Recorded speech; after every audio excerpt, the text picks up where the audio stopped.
And welcome back to Search Sean. This is, of course, another digital marketing news episode. And yeah, just before I get going, we've just reached over 20,000 subscribers. So thanks for everyone who subscribed. I just want to keep you updated that I've been busy basically over the festive period and talked to a lot of people. So I've got a few videos coming out soon. I say if I can find any time. Patrick Stocks, for example, Dawn Anderson, Darren Shaw, Nick Leroy, to name a few. And also we've got a new couple of show formats that I'm really excited about showing off. So yeah, thanks for subscribing if you haven't. And then obviously, hopefully that will incentivize you to do so because there's some really good people there. And yeah, as usual, like London buses, like you wait for a couple more co-hosts and then a few come along.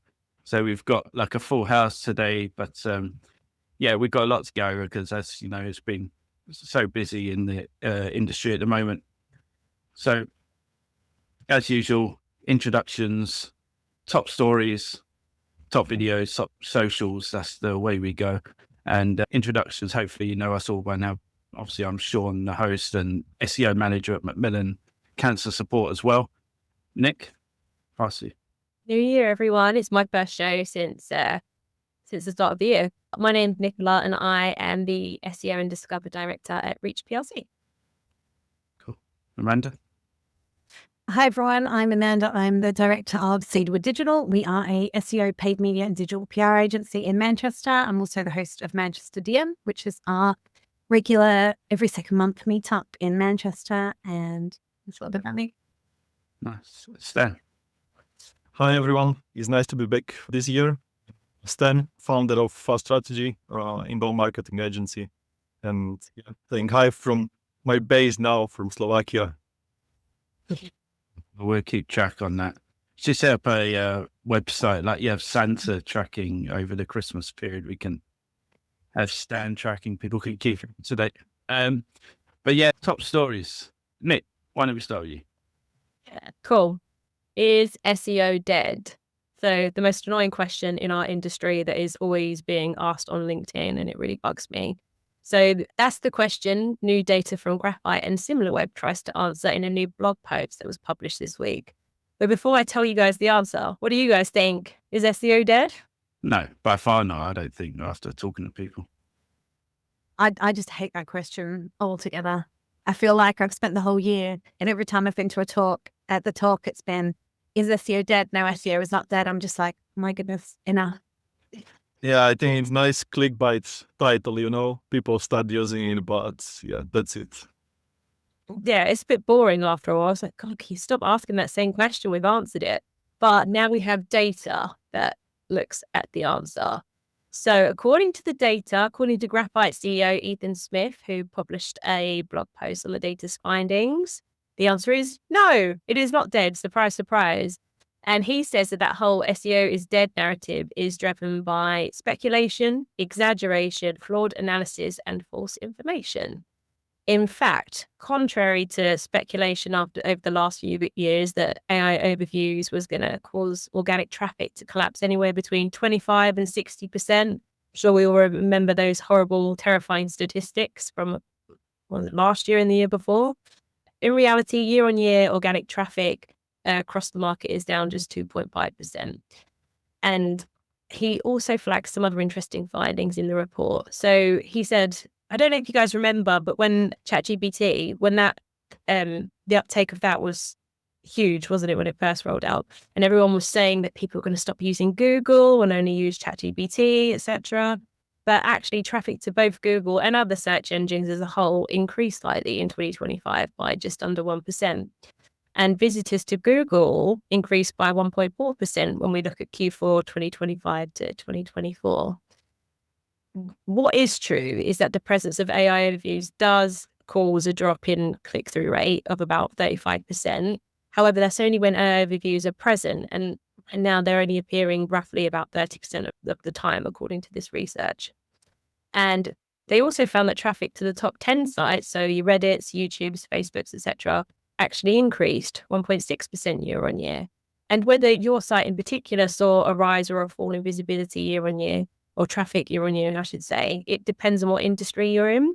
So there are some sectors like shopping portals, they saw an increase of 12% year on year. However, newspaper websites on the whole saw a drop of about 11%. So when we throw these statistics about, there are a lot of variables in there.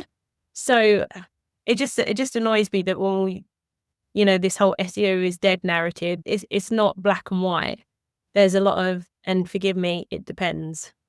No, it doesn't depend on whether SEO is dead, but whether like your sector has gone up or down in terms of traffic, that's where the it depends comes in.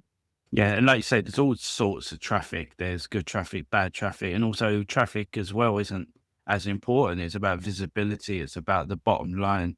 Doesn't matter if someone sees you as a recommendation on ChatGPT and then goes and buys your product on the website. You've still done your job because of your SEO work. You've been visible on ChatGPT. So, it comes in all different formats now. It's just, it can't just be regarded based on traffic. And like you say, traffic isn't even as bad as what they predicted anyway. So, interesting. Yeah, I really like your episode, Sean, with Ellie Sports. I did a post about it this week on my LinkedIn. And what he mentioned was the traffic is fading a lot since like AI started like booming. And that is not actually a bad thing for us. And I agree with that yes, we are losing some traffic with all these AI tools, but it's actually like educational traffic, informational. So maybe it's different for you, me, because like you're in publishing environment and all these things. So it's different for you guys, but like I mostly work with SaaS websites. So like B2B SaaS, and for them was even beneficial, like having less traffic, but like more quality traffic. I think as well, that all ties back to, our work in terms of how do we report on success from an SEO perspective. So we find a lot of the times that people might report on, how much traffic has come to a website, how much organic traffic, whereas really taking the time to split out, high intent traffic from low intent traffic. And this has almost forced us to do that, right? Because if you look at it overall, in most instances, it's going to be, traffic is down pretty substantially, because a lot of those informational searches that might be blogs, articles, the kind of long-term searches, they're fundamentally going to be driving the most traffic to a website. It's those the kind of conversion pages that aren't going to drive as much. But it may be that when looking into analytics, you see that those information pages have dropped off, but actually those conversions pages might have increased by, 10, 15%. And I think that just kind of reiterates the importance, in terms of what we're doing from an SEO perspective of how we should be breaking that out and reporting to, how much traffic are we getting to high intent pages that are likely to convert versus what are we doing for supplementary pages? And I know for many of the clients that we work with now, we don't even really report too much on the informational content. Like it's nice to have. We use it for pillaring, we use it for topical authority, we use it for semantics, we use it for all of those things. But fundamentally, if we're looking at return on investment, those kind of pieces of content don't really come into the conversation. So we have to segment them out anyway. Yeah, 100%. And when we say SEO is dead, even like for sectors like mine with publishing where traffic is down, like across the market, I'd say SEO is changing. So before, like, if we go back a few years, it was all like, how many page views can we get? And like traffic. But now our KPIs are changing. So for us in our industry, not all page views are worth the same. Like affiliate page view or a page view that leads to a subscription is worth much more than, a different kind of page view. So it's about adapting to the changing landscape. It's changing. It's not dead. It's just changing. And our KPIs are just changing. I guess the message really, the key takeaways are we need to adapt. Yeah, I think it's a good thing actually, to be fair, for the market overall. And like I say, I've had some very interesting conversations which have come out with different people as well. And I think we could talk about this for a very long time, but we'll move it along just for time's sake. But Amanda, what's your story? So I actually said this week I wasn't going to do loads on AI. I have managed to get at least one thing that's not on AI, but I thought this one was quite an important one, so I just want to throw it in there. I was talking about OpenAI moving on ChatGPT ads with an impression-based launch. So to give a bit of an overview, OpenAI is preparing to introduce impression-based advertising within ChatGPT, meaning advertisers will pay per view rather than per click, which I think, to be fair, is a discussion point in itself. in terms of, return on investment from ads. The moves signal a faster shift towards monetization of ChatGPT than many expected, positioning ads as a core revenue stream, and they're expected to appear natively within the chat experience rather than with the kind of traditional banner placements. The initial rollout will be limited to selected advertisers with broader access later, depending on performance and user response. And yeah, it's creating a new high intent advertising environment where brands can appear directly within AI assisted discovery and decision making moments. And it's interesting because I know last week I did the news story about the ads appearing within Google kind of AI overlays, and then starting to roll that out here in the UK as well as in the US. But I think the most interesting takeaway from this is the fact that it's going to be an impression-based model rather than a click-based model. And I really wonder how I'm even thinking for our own clients in lead generation sectors, I'm really interested to understand how that's going to work because, at the minute we work on a click-based model, we need people to come through to the website to convert. It's lovely that they've seen the brand, but I don't necessarily know that I want to pay for them to do so. I want to pay them to the website. If I wanted to pay for them to see the brand, there's potentially other ways to do that. So I think it'll be really interesting to see how that impression-based model works. Yeah, just on that, because I was going to cover the story as well, so I'm glad you did. But in terms of that, initially what they're saying is, like you say, the tests are limited in terms of who can do this stuff. And advertisers have to commit to, they're saying committing under $1 million each. And there's no self-serving buying tools available yet. So it's like a very much an invitation-based sort of thing at the moment. But yeah, I'll open the floor because I think I was going to bring up, I think it's a really interesting move. Does that put you off advertising via ChatGPT? I think it does for us. Yeah, definitely. I think there's also a control aspect in it as well. So, generally when we're running a cost per click based model, it's easier to control budgets because you know that you're not going to get, 100,000 people all of a sudden wanting to click on, I don't know, medical negligence. But through an impression based model, like how is that getting controlled? Because people use ChatGPT all the time, hundreds of thousands, more people. So how are you able to kind of cap and control the quality of people that are searching? They could be searching for a mirror because it's such a conversational search. They could be searching for a million different things. I think if we wanted, it kind of comes back to that interest versus intent-based advertising model. So we use Google Ads because it's essentially intent-based. So someone has indicated that they are looking for a particular product or service. They click on the ad, they're coming through to the website. We appreciate it's a bit more expensive because people, they're looking for something and we're getting a really engaged audience. If we want an interest-based model, we're going to Facebook Meta. They're not necessarily looking for the product that we have, but we're able to kind of, give a number of characteristics that we want, interests that they have to kind of make sure we're showing to a semi-relevant person. My question with ChatGPT is, it doesn't fit into either of those models. So how value to us from a client's perspective? Also, could you potentially be paying to show your ad? I suppose you would bring up this issue with Google as well, to bots. And if like a bot went a bit mad one day, you'd get charged quite a lot. You'd get loads of visibility to bots instead, not the ideal client. And I guess there'll be a cap. So with Google, we can obviously cap campaigns at like a certain spend. But then I think there's, all those metrics that, Google does feed back a lot of information from like a quality perspective.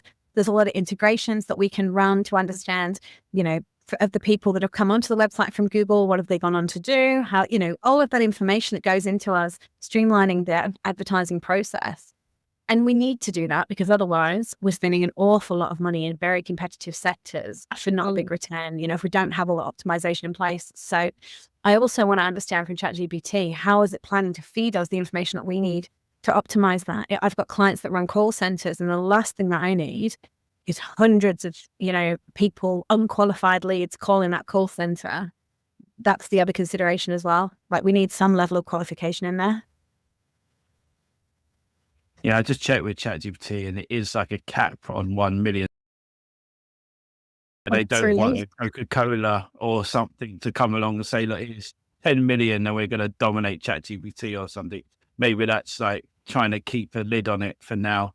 But yeah, I agree. Like you said last week, Amanda, about, they're kind of forcing you to be more broader with this AI advertising, and that's the problem. People would have gone less broader because they didn't want to keep wasting money on, being clicked on or being seen by irrelevant people. So this again will open the door to that. And like you say, if there's no self-serving tool, which they're saying, how they're going to present the information if you do invest in this initially. So yeah, it's a tricky one.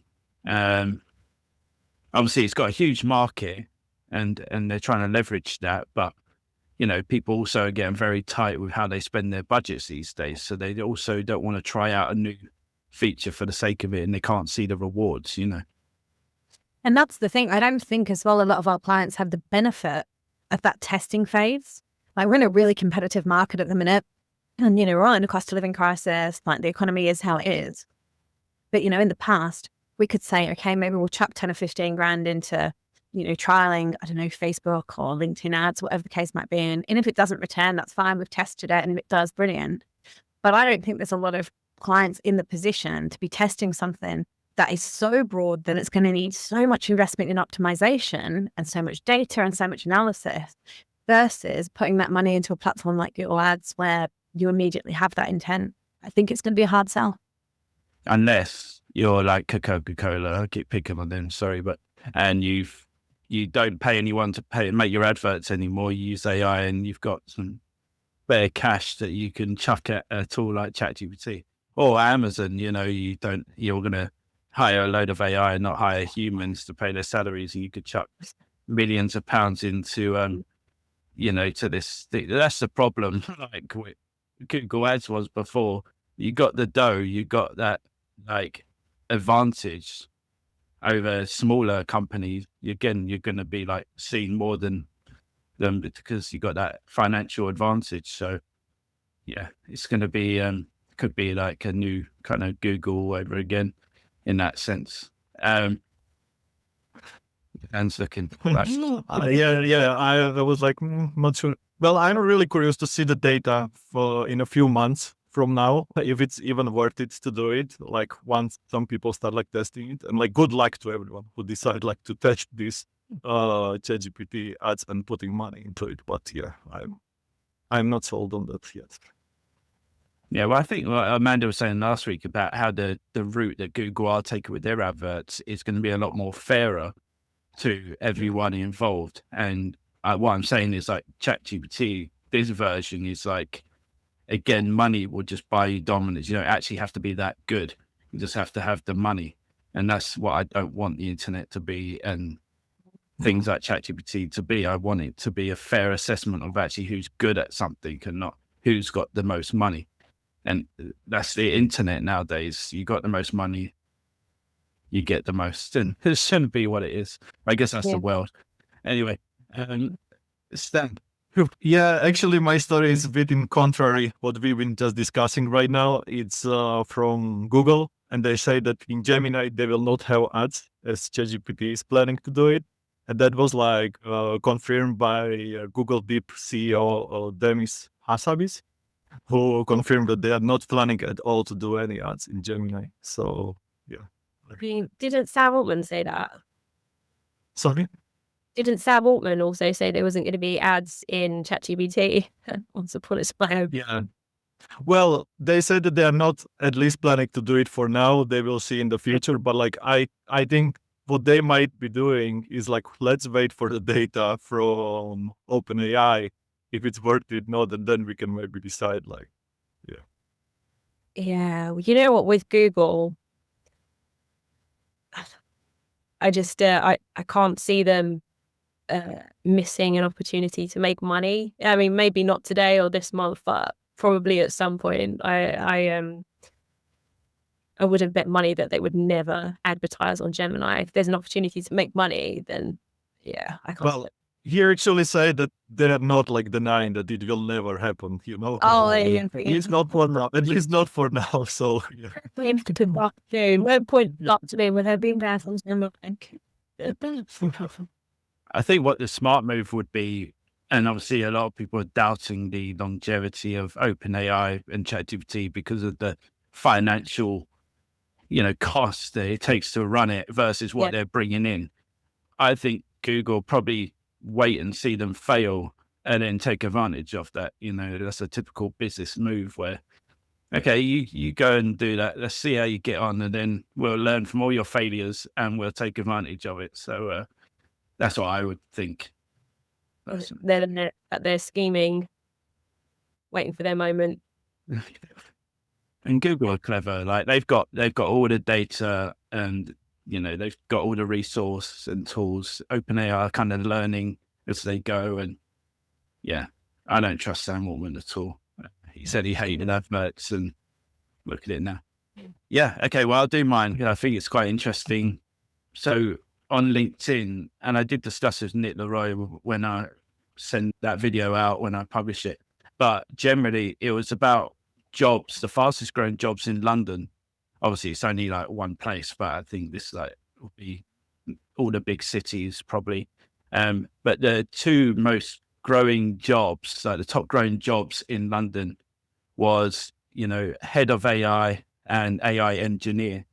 So it just shows like the kind of movement that it's going in, and the kind of skills that they were like kind of showcasing is just like knowledge of large language models, NLP, I'll get there in the end, and RAG, which signals a shift towards like learning about AI systems, how they retrieve stuff, and how you can help the business kind of build and lead from an AI perspective.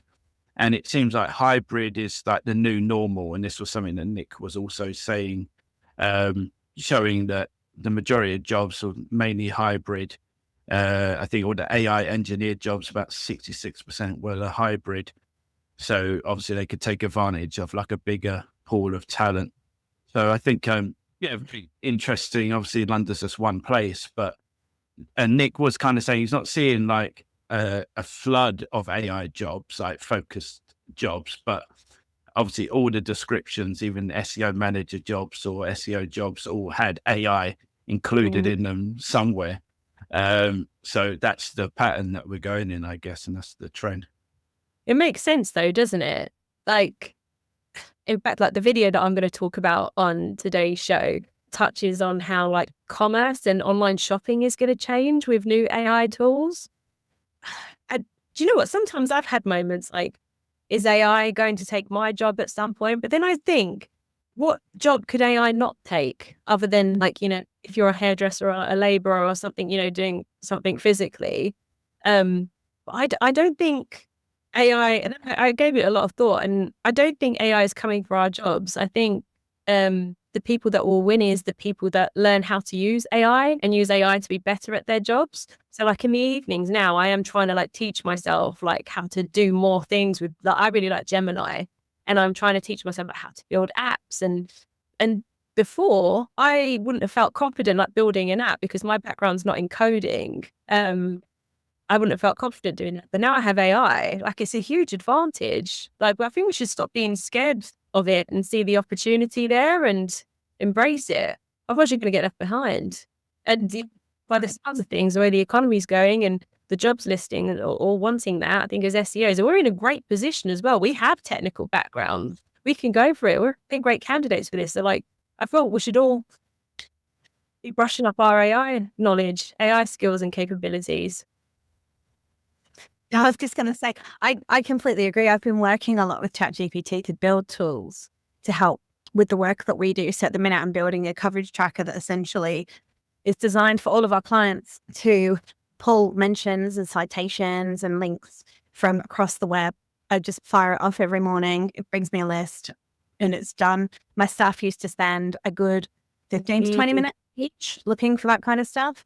I don't think that's a bad way to utilize AI. I think it's probably quite a good way to utilize AI. But I have had to go through a learning experience to understand how to get the machine to work with me, because there is a training element of that, and training, I think the GPT is really important. So it's definitely been a learning experience, but it can just save so much time. And I think that's where, we need to think about it from that perspective. Like, I don't think it's coming for all our jobs. I think it will take some jobs, because I think some jobs will simply be replaced by those processes, which is obviously unfortunate. But I think the quicker we are to embrace it and to understand how we can utilize it in the most efficient way, that's actually probably going to save more of the jobs than anything else.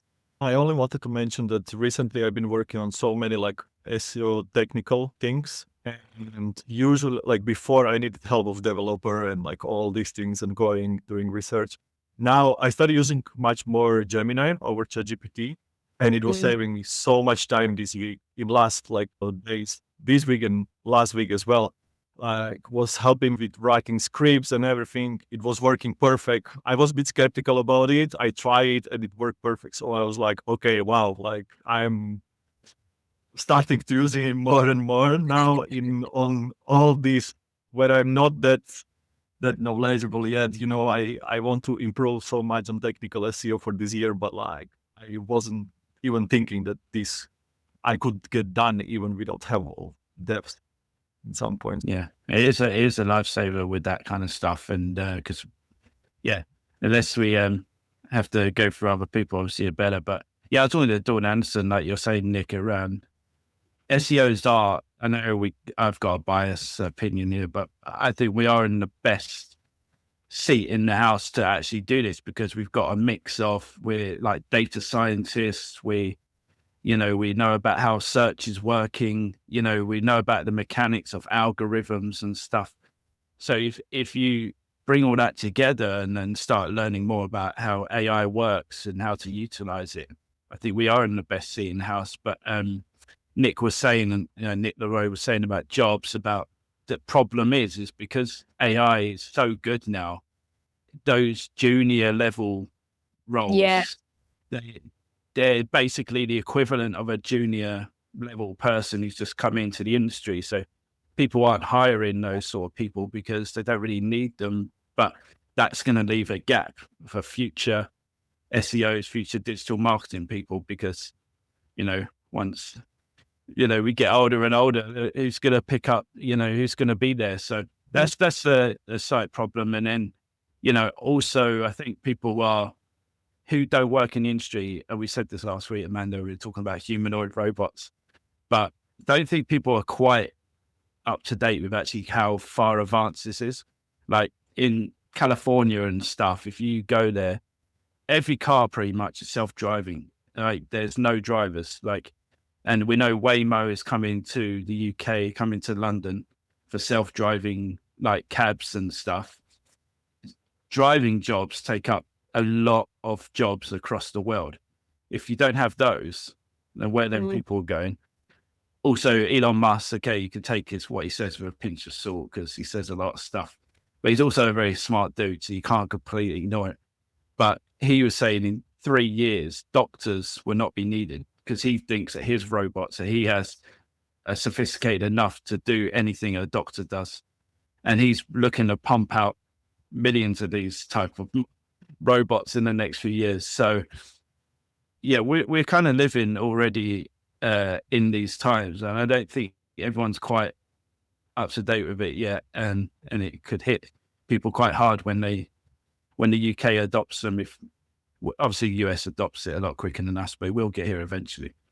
It's all going on, and we're going to videos. And Nick, what about yourself? We'll go.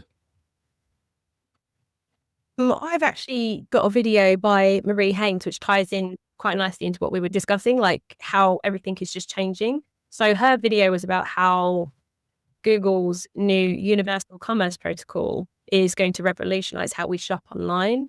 And she also uses the video to talk about the rollout of Google's business agents, which is just, honestly, when she was going through it, it was just blowing my mind. So within search results, brands are going to have like AI agents within search results that are going to communicate with potential customers about the brand without the shopper ever having to go to the website. And then in addition to that, there was something called direct offers, which is where people that are searching just via Google, like the AI will pick up on whether they're kind of deciding, oh, should I make the purchase? Should I not? And then Google will know, the AI will understand, oh, this brand has an offer at the moment. Maybe we can like sway them to make a purchase by offering this, showing them this offer. And it was just blowing my, and that's with them ever visiting the website. It's just crazy. And then I was kind of thinking, what will the role of websites be if everything moving forward will happen within search results? And I've been listening to a lot of discussions about this recently. And what people are kind of saying is that it is going to change. It is going to revolutionize how people shop. But you'll have some people that prefer to shop via Google search results and some that prefer to go to the website. Just how, I suppose, the rollout of online shopping changed things. So some people still prefer to go to a store. Some people are happy to go to the website. So I guess it's going to change things. It doesn't mean the end of the website. It's just going to branch off a little bit and give people more options, and people will just go with whatever their preference is. But it's just crazy, like the technology that's coming. It just blows my mind. And I wonder as well if that's another consideration for people not going to a website to make that purchase. Like, are they just purchasing directly? How are they making that purchase just directly in Google? Yeah. Everything. Directly. So again, it's like another, how we're talking about, firstly, a drop off in informational searches from an AI perspective. So less people going through to the website there. We're now talking about people being able to start and finish essentially a shopping journey without really touching the website at all. I mean, what does that do for brand loyalty? Because realistically, I guess if you're buying a product through Google, are you even really connecting with the brand that you're buying that product from? I guess it depends on how they put it across, right? Because all those kind of trust signals, those reviews and everything that we, as people that work with e-commerce clients, that we work really hard to try and push, what does that mean if it's all done through Google? Do we then just, and how do we decide, how does Google decide? Because if it's in its current kind of auction-based format where it does it by impression share, essentially based on bid, does that then mean that it's simply going to become a situation where people, from a shopping perspective, people with the biggest budgets, again, get the biggest visibility? Yeah, it was interesting because I was thinking, what would that mean for SEO? So we not need to optimize the websites as much. We don't care, brands don't care about the traffic to the websites. Then what? Actually, no, we would still need the websites to exist, because that's where the product information lives. And so for Google to pick up on, to serve that product information, it'll need to get that information from our websites. So I guess it's like changing of the KPIs. So it's all about for traffic, as long as we're getting the visibility. It depends, I guess, as well. Are you going to be prioritizing products in that via paid ads or organic listings? Depends what route Google takes, I guess. It is a problem. I mean, if you're, like you say, brand loyalty is going to be extremely difficult. Like, as anyone who worked in e-com, like getting those contact details of the person and following up with offers and trying to get repeat custom is like one of the core things, to create that loyalty. But I do think, unfortunately, or fortunately, I think it's a better user experience generally if it works in the way it could. But like the high street, many high streets in the UK are dying. People just don't want to go to the shops. They want to buy things online. So I think that's going to be the same for websites. I think it's going to slowly die. I don't think people are going to visit websites. But like you say, there still needs to be like a information gathering place that this information really goes from. So whether it's just your merchant feed or your website or whatever, it still needs to be collected and optimized and updated so the right information's being shown. So it's going to be very interesting. And obviously right now that you can only do like Google Pay, so they're going to have to introduce like Visa and stuff to make it a bit more appealing, I would say. But this is sure it's all going to come because they're all signing deals with each other. So I'm sure that's going to happen. Google's Universal Commerce Protocol has the potential to radically change how we shop online. We'll be able to buy products directly from the search results, from AI mode, and from Gemini conversations as well. Google also announced Business Agent, which is going to let people interact with an AI agent that's trained on your business information right from within search. And in this video, we'll also briefly touch on direct offers, which I think is the start of a whole new ecosystem where we interact with our customers, not necessarily with our website, but directly on the surfaces that they search from. In this video, we'll talk about what this means for e-commerce stores. Will your customers purchase from you without ever seeing your website? How will business agents work? And how do we know that our business agent won't hallucinate information about us? I realized that there's a lot to know, so I asked my viewers to share the questions that you have about UCP, and boy, do we have a lot to learn. UCP is a standardized way to turn AI interactions into sales. Just like MCP, Model Context Protocol, lets AI agents use tools, UCP lets AI spin up a user interface, present products to customers, and then execute purchases on their behalf. Here's an example of the Universal Commerce Protocol in action from within an AI mode search. A searcher asks a question about buying a suitcase, and AI mode shows a bunch of options. The searcher clicks on one particular suitcase and then clicks buy, and then without ever having to visit the website, purchases the product using Google Pay. Users can store their credit card information on Google Pay, or they can use PayPal or Stripe, and eventually cryptocurrencies, which I think is going to play a significant role in how we buy things in the future. Now, yeah, that was interesting. And Amanda, what's your view? So my video was Edward Stern talking about Schema, and he said Schema is useless for SEO. And I think this is, again, such a really interesting topic. I think a lot of people talk about it, and it's something that, you know, we go into technical audits and we talk a lot about it. We say you need this markup and that markup, you need it for LLMs, you need it for AI, you need it for this and that. But actually this video went through and kind of talked about the actual use cases for it and whether or not it actually adds any value. So some of the key things they talked about, they're saying schema markup is not required to rank in Google and does not help relevant pages rank. Search engines rank pages first and then only use schema if a SERP feature needs it.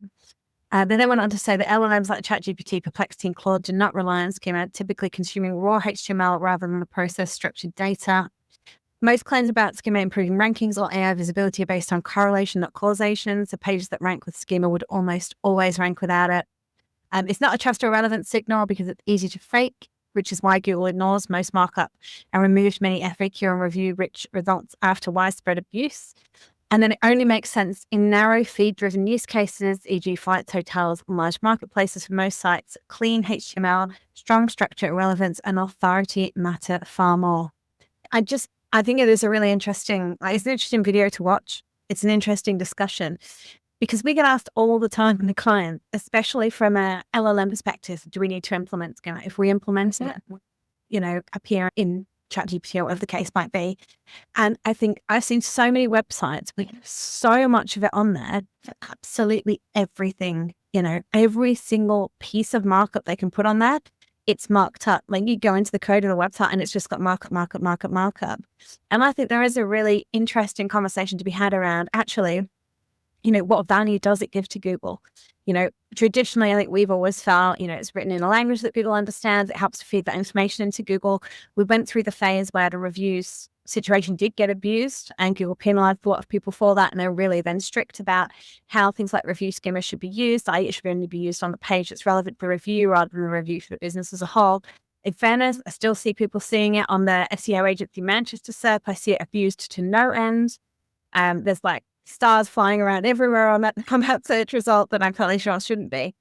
And yeah, I just think it's a really interesting conversation. You know, it's something that people spend a lot of money implementing. It really bulks out the website as well from a coding perspective. So there's considerations there. And does it really add any value or the value that we think it does? This is an interesting topic, especially for me as well.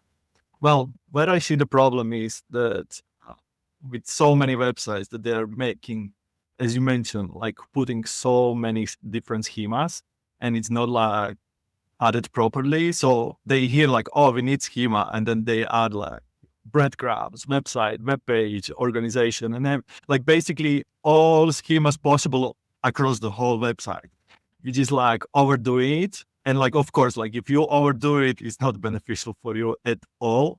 But like at least from my experience, like I didn't gonna to get to this discussion, but like I think it's beneficial could be beneficial. I even see from different people saying that it's beneficial, but like I don't want to start talking about that. It was just what I wanted to mention is that like so many websites are overdoing it. They hear that, yeah, you should do schema, put structured data, and then they do everything what they find on the internet or like what ChatGPT recommend or whatever. And that's where I see the biggest problem with many websites. So yeah. Google, I just checked as well online because I was like, I'm sure I remembered like John Mueller spoke about this recently. And what he said about specifically about large LLM schema. And he said it's not the official guidance, but with Google, always read between the lines a little bit. But also what you were saying there, it is necessary for certain features. Like if you want to appear in the top stories carousel, for example, then you do need it. But yeah, probably overdoing it, not necessary, but I guess it depends on the situation, the circumstances of your site. Yeah, I personally think it would help. And and after discussing it with many people, I think that is the case. But done right, you could anything in life, like, doesn't mean because it's generally a good thing, you're just go and overdo it. Too much of anything is bad for you and that kind of thing. But yeah, just you're going to chuck in some schema code in there, make sure it's fully filled out and it's relevant, and yeah, you don't overdo it. I think that's the thing that many people, like you say, chuck it on there, but they don't even properly do it, or then they go over the top with too much of it. We are talking about schema and if you need it to rank or to show up in LLMs. And I am joined by two of my favorite people in search engine optimization, Mr. David Quaid and Mr. Jay Kundley, two people that I love and really respect. And this is going to be a very fun discussion. I don't know, who should I start with on just like the basic question? Do you need schema to rank and show up in large language models? I think David's the better person to start with on that one. It's an absolute no. It's not even like 1% for me. Really?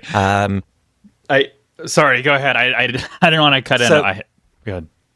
For so many reasons, right? And I think because of my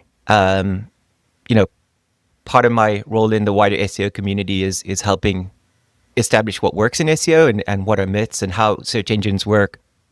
12 years ago, I published an article on Quora that is now 1.2 million, 1.5 million views, and how Google works. And I've had a couple of Googlers actually say, wow, this is insanely close. That was an infrastructure level because I was working in an infrastructure company. But the whole idea that search engines can build a relevance first system and then chuck it all out to focus on pages with schema makes no fucking sense. And LLMs don't have those indices. So it's a nonsensical non-starter. And then when you look at the two biggest data pools, Mark William Cook's and SEMrush, it gets even better, right? So Mark Williams Cook is like, there's no way LLMs process schema. And SEMrush, who should be doing better, they should be following Ahrefs. I think Ahrefs do a really good job at presenting data, doing research. SEMrush are like, how many paragraphs do you have? What's the paragraph ranking correlation statistics, right? These rubbish reports, pseudoscience reports that they produce. One of the reports was substantiating schema and saying that out of pages that ranked, X percentage of pages had schema. But these were schema like article schema, right? This was just a correlation of pages that ranked for FAQs and had FAQ schema. It's not what made it rank. And I think, I can't see anything that supports schema helps you rank in LLMs. Stan, what about your video? Yeah, my video is from Ahrefs, and basically they did a video about where they ask SEO experts about AI's, what's the best strategy for AI search or GEO and all these things. And like they ask Kevin Indig, Steve Todd, and like 5 of them, I think. But it's like generic information. But what was the most funny about this video at the end is Patrick Stokes from Ahrefs. And you mentioned that you're going to have him, right, on your podcast as well. And he was like, "Oh, like many people will hate me now, but you just need to build better business." That's why I like that video. Like from the beginning, like all the video is just like generate information about like you need to be in listicles and all these things, but like he totally like kill it, with his advice. So that's why I like it, and that's why I'm recommending to watch it. They keep getting better AI visibility is build a best business. Yes, yeah. I know, and I know what he's saying because it's like Rand for marketing. Exactly. Yeah, I get what he's saying. I think if you learn from customers, you actually create a better product or service. You're going to get good reviews. You're going to get that earned sort of stuff, and earned media. Like you're going to get backlinks. You're going to get all that stuff that you desire just naturally. Plus, you can do other stuff on top of it, of course. So, if you're trying to pump out crap and you're just trying to then sugarcoat it with paid stuff and influencer stuff and all this, like sooner or later you're going to get found out anyway. And in this new world, I don't think that's going to fly as easy as what it used to. Hopefully not. That's what I hope anyway.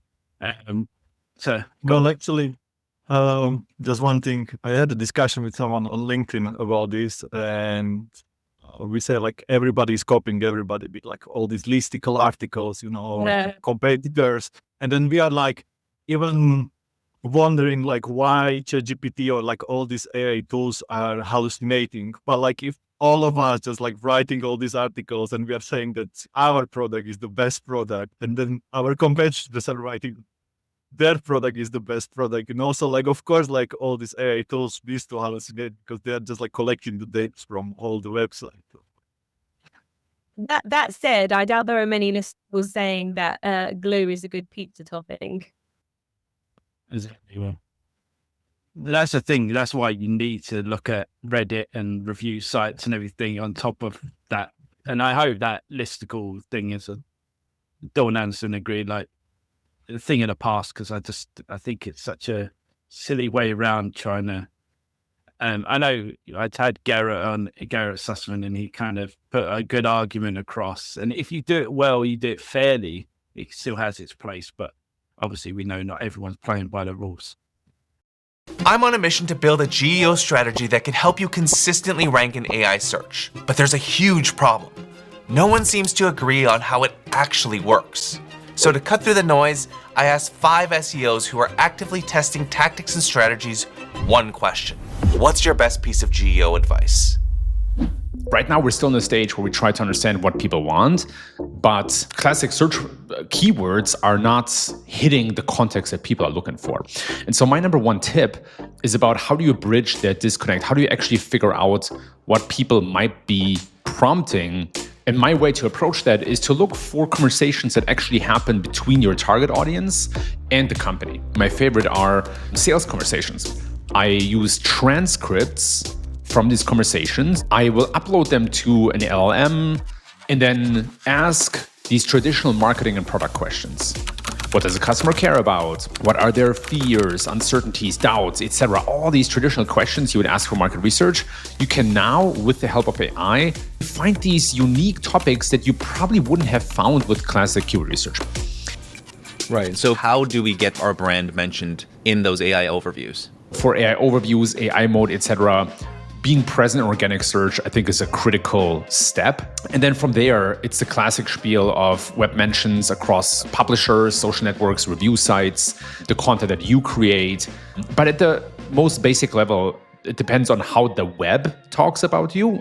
Again, publishers and UGC platforms like Reddit, and the content that you create to have some sort of answer that LLMs can lean on.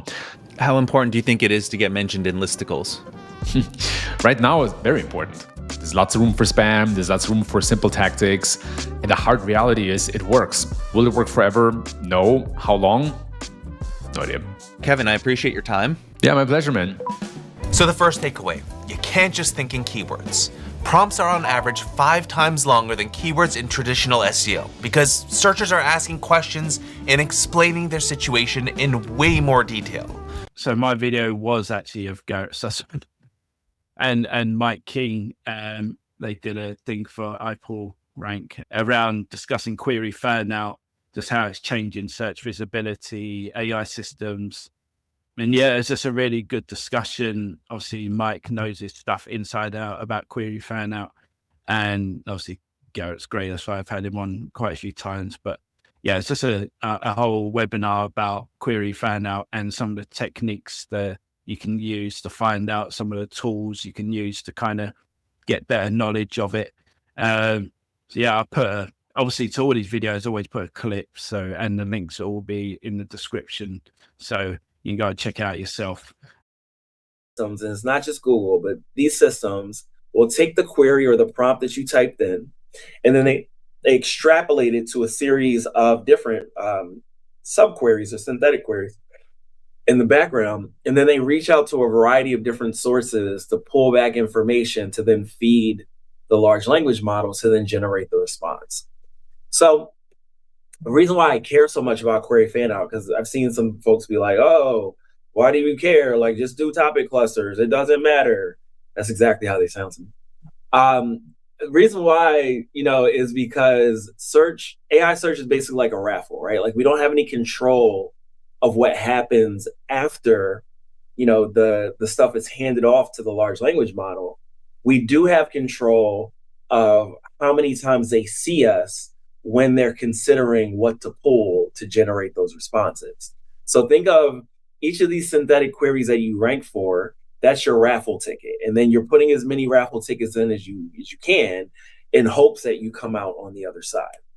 And the reason why it works like that is because there's a whole reasoning stage that happens. And it's not just in the Google LLMs, but we can explicitly know how Google is doing it because they talk about it in their patents. And what they're doing is they're like taking one passage from one source, another passage from another source, and they're comparing it side by side and saying, use this one, not this one. And then they keep going through all that until they narrow it down to the subset of passages that they want to use. And then they hand that off to the final large language model to then generate that response. So we have no control over this process. We only have a control over what we put in there. All right, so what trends are we seeing? Well, as far as like data that's available, because there's not a lot of it, but it's growing now that there's more people focused on this. So ZipDye has some great data, earlier last year where they basically did a comparison of if you rank in the top 10 of Google, what is your likelihood of appearing in AI search in these other platforms? And they basically said it was a 25% chance. And, you can't run a business on a 1 in 4 chance. Like, you need something that's more predictable than that. On the ChatGPT side, there's some great data that's come out of Profound as of late. They did a very similar thing where they were looking at is the core search for those seed keywords, and then what's the overlap between ChatGPT and ranking in Google. They found that it was 19%. But now that they have more data on query fan out, they can look at this in more detail, more depth, and they've seen that it's actually about 39%. So they've also seen that about 62% of ChatGPT's citations are coming from somewhere other than Google search results. Time is not on our side today, so I'll just move it across to Top Social. And Nick, what was yours? So this week, I am going to highlight a LinkedIn post from Bernard Huang. I'm sorry if I've not pronounced your name correctly, but he wrote, "The blue link era is officially over. Search, as we've known it for 20 years, is disappearing. It's no longer about ranking number 1 on a page. It's about whether your brand is synthesized into the AI responses. If you aren't thinking about AEO and generative discovery, you're already behind for 2026. And that probably would be a bit of an annoying post, but he has a solution if you don't feel like you're where you need to be when it comes to AEO. So next Wednesday on January 28th, he's going to be hosting a panel alongside Lily Ray, Ross Hudgens, Kevin Indig, and Steve Toft to discuss AI and what actually matters for AI visibility. I've already signed up because I think us as SEOs, we just got to go to as many of these things as possible and just learn as much as we can. It's at 3 p.m. GMT next Wednesday, so January 28th. Yeah, it's going to be a good one. I've signed up as well. Amanda, what about yourself? I have not yet signed up, but I will do it straight after this call. It does sound really good. Yeah. And I think to your point, Nicola, the more that we consume and that we understand and that we learn from an AI perspective, I think the more that we will end up knowing about it. And I was actually having a conversation yesterday with someone that I'm mentoring, and we were having a conversation about how sometimes we just don't have enough time to learn. And I think for the last years, we've been in the SEO space, and SEO, it has changed, but not as dramatically as it has now with AI. And I think if we don't put aside that time to learn, and I was having this conversation with my team as well, after the call yesterday, because I was saying, sometimes we get so snowed in work that we don't attend these webinars, we don't attend, in-person conferences, or we don't even have conversations with other people about it. And I think in the past, we've maybe been able to get away with it, but I think now we can't, because there's so much changing. It's changing so fast that we need to be putting the time aside as well to attend those types of things. So I will also make my team attend it as well as the thing is, if we don't teach ourselves, no one's going to teach us. We have to make the effort to go and teach ourselves. And if we don't know what we're talking about, then we can't join in the conversation in the wider industry, and we will get left behind. That's the real risk. Yeah. That's why I do this. Like, my partner always says, why the you spend so much time on that thing? You don't make any money. If you're not working, you're doing that. And I'm like, because this is making me a much better person doing my job. I'm learning so much talking to people. Not only my personal skills, hopefully I'm getting better at, but just I learn way more doing these kind of things than just reading. I still read blogs and stuff, but there's only so much you're going to get out of that. But when I talk to people, you get so much more out of it. And that's why you got to do a mix of webinars and videos and blogs and just mix it up. And self-training like Notebook LM is the ultimate for learning stuff. I love that platform. Amanda, what was your social post as well? So mine was actually a bit of a roundup by Ryan Law, and it was basically, like I said, I know I've kind of done this AI thing today, but it was basically just a roundup of everything you need to know about AI. So he just summarized like all of the key statistics from like the last couple of weeks. And I was like, do you know what? I actually really did just need that all in one place. So that's what I loved the most about the post, was it just pulled together like all the different bits of research, all the different like things I'd attended and learned about all in one post. Obviously, key things were 76% of AI overview citations come from content already ranking in Google's top 10 organic results, which is a change to what we originally were told by research, where we were told that a lot of them came from content outside the top 10 organic results. So I personally found that quite interesting. And it was saying overviews now appear on roughly 21% of all Google search keywords, including about 16% of US search queries. They show up on 57.9% of question type searches versus just 15.5% of non-question queries. And I think this feeds into that, the conversation around ChatGPT ads and why they need to be broader and conversational, and why Google also wants the ads and the AI overlays to be conversational, because obviously the intent is more informational. I just feel that probably doesn't go hand in hand with advertisers and what they're trying to achieve from a paid for medium. 44.1% of medical, your money or life queries return an AI overview. That's a little bit terrifying maybe, because that's probably the one sector where they need to be, right? Lob's tighter than any others. And categories with the lowest AI overview coverage are shopping, 3%, real estate, 5%, sports, 14%, and news, 15%. And then just 8.6% of AI overviews do not appear at the very top of the page. And I think that, again, ties into the point from last week, which was the advertising and AI overview.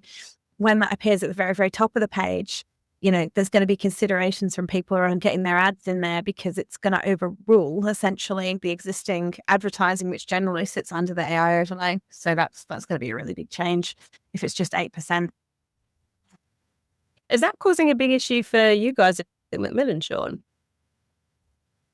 Yeah, I can't go too far into it because it's ongoing developments. But there was a story that came out in The Guardian a few weeks ago where charities highlighted a few of the dangerous AI overviews that were showing up, and Google then changed or removed them.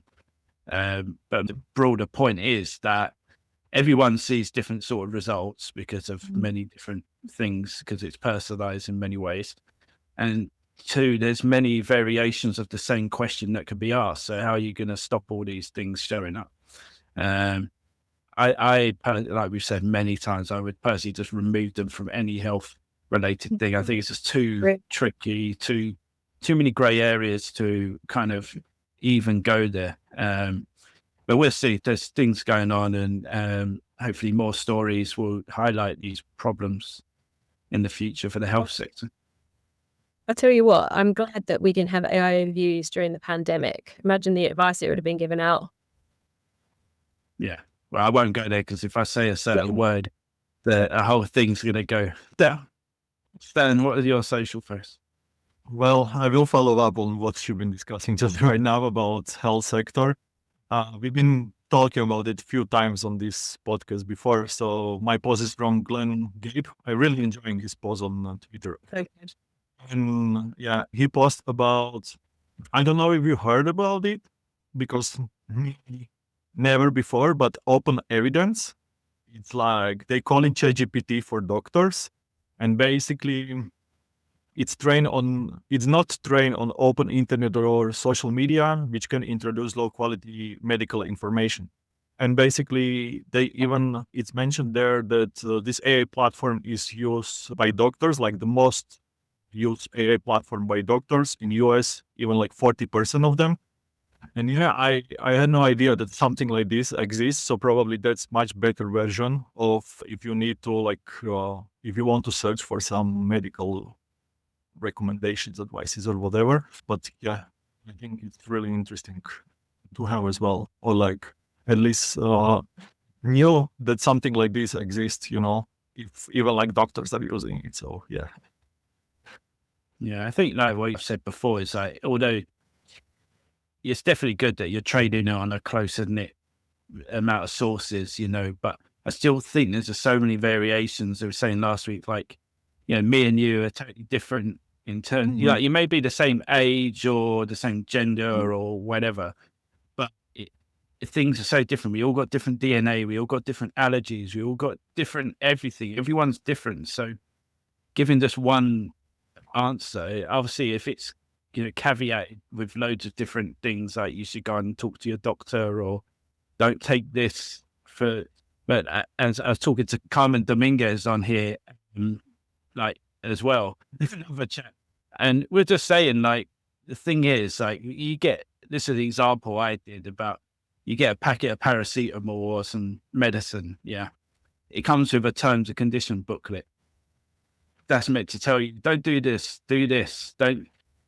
Who reads that? And know that when something gives you something that you want to see, say you're worried about a certain thing that you've got, and it tells you something positive or something that you were expecting to see or you wanted to see, you're not going to go and double check that because it's giving you confirmation bias. It's already giving you what you want. You're not going to go and double check that, but you probably should half the time. So, that is the problem that these things are going to bring. It's not, unless it really does tell you to double check and not take this like fully 100%.